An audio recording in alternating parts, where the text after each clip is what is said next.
മറ്റൊരു റിപ്പോർട്ടിലേക്കാണ്. ഇബ്രാഹിം നബിയുടെയും കുടുംബത്തിന്റെയും ത്യാഗോജ്വലമായ ജീവിതത്തിന്റെ സ്മരണ പുതുക്കെ ഇന്ന് ബലിപെരുന്നാൾ. പുത്തനുടുപ്പും മൈലാഞ്ചി മൊഞ്ചുമായി പെരുന്നാൾ ആഘോഷിക്കുകയാണ് ഇസ്ലാം മതവിശ്വാസികൾ. ഭിന്നിപ്പിനുള്ള ശ്രമങ്ങൾ ഏതു ഭാഗത്തു നിന്നുണ്ടായാലും പരാജയപ്പെടുത്തണമെന്ന ഈദ് സന്ദേശത്തിൽ പാളയം ഇമാം സുഹൈബ് മൗലവി പറഞ്ഞു.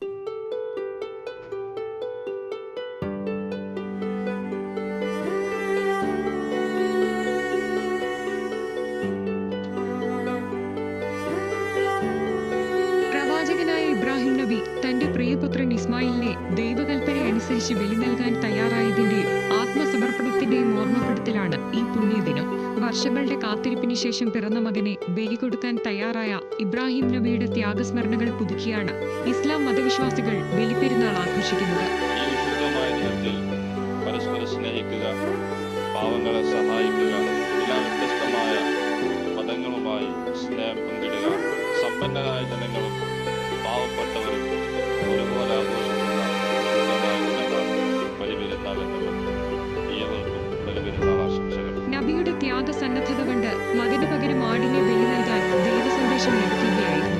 ഈ ഓർമ്മയിലാണ് മൃഗങ്ങളെ ബലി നൽകി ബലിപ്പെരുന്നാൾ ആഘോഷിക്കുന്നത്. ആരും പട്ടിണി കിടക്കാൻ പാടില്ല എന്ന സന്ദേശത്തിന്റെ ഭാഗമായി സക്കാത്ത് നൽകുന്നതും ബലിപ്പെരുന്നാളിന്റെ പെരുമയാണ്. സംസ്ഥാനത്ത് വിവിധയിടങ്ങളിൽ ഈദ്ഗാഹുകളിലും പള്ളികളിലും പ്രത്യേക പ്രാർത്ഥനകൾ നടന്നു.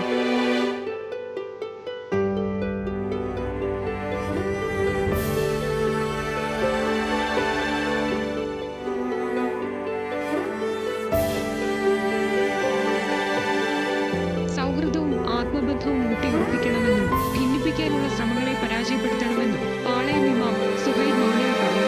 കഴിഞ്ഞ വിഷുദിനത്തിലെ വിവാദ പരസ്യം പോലെ അനാവശ്യ പ്രശ്നങ്ങൾ സൃഷ്ടിക്കരുതെന്നും അറുത്ത ആടിന്റെ തലവെച്ചുകൊണ്ടുള്ള ആഹ്ലാദം നടക്കാൻ പാടില്ലാത്തതാണെന്നും പാളയം ഇമാം. മുന്നോട്ട് പോകാനാണ് നമുക്ക് സാധ്യമാവേണ്ടത്.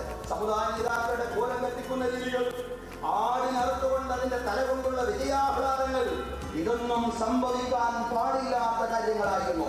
സമൂഹ മാധ്യമങ്ങളിലൂടെ തരംഗമായ കോക്രോച്ച് ജനതാ പാർട്ടിയെക്കുറിച്ചും ഈദ് സന്ദേശത്തിൽ സുഹൈബ് മൗലവി പരാമർശിച്ചു. ചെറുപ്പം പലരും വിചാരിച്ച പോലെ അരാഷ്ട്രീയ യുവത്വമല്ല, സാങ്കല്പിക പാർട്ടിയാണെങ്കിലും പുരോഗമനം പറഞ്ഞപ്പോൾ ജനമൊപ്പം നിന്നെന്നും പാളയം ഇമാം പറഞ്ഞു. പെരുന്നാൾ ദിനത്തിൽ പാണക്കാടെത്തി മുഖ്യമന്ത്രി വി ഡി സതീശൻ ഈദ് ആശംസ നേർന്നു. കേരളത്തിലെ എല്ലാ വിഭാഗം ജനങ്ങളും എല്ലാ മതപരമായ ചടങ്ങുകളിലും ജാതിമത വ്യത്യാസമില്ലാതെ ഒരുമിച്ച് അവരാഘോഷിക്കാൻ കഴിയുന്ന, കുടുംബങ്ങൾ തമ്മിൽ ഒരുമിച്ചിരുന്ന് ആഘോഷിക്കാൻ കഴിയുന്ന ദിവസങ്ങളായി ഇനി വരാനിരിക്കുന്ന ദിവസങ്ങൾ മാറണം. അതാണ് നമ്മുടെ ആഗ്രഹം. എല്ലാവർക്കും ഈ പെരുന്നാളിൻ്റെ ആശംസകൾ കൂടി നേരുക. മൈലാഞ്ചിയിട്ടും പുതിയ വസ്ത്രങ്ങൾ അണിഞ്ഞും വിരുന്നൊരുക്കിയുമെല്ലാം വിശ്വാസികൾ പ്രിയപ്പെട്ടവർക്കൊപ്പം ഒത്തുചേർന്ന് ബലിപ്പെരുന്നാൾ ആഘോഷമാക്കുകയാണ്. വിവിധ ബ്യൂറോകൾക്കൊപ്പം ന്യൂസ് മലയാളം, കോഴിക്കോട്.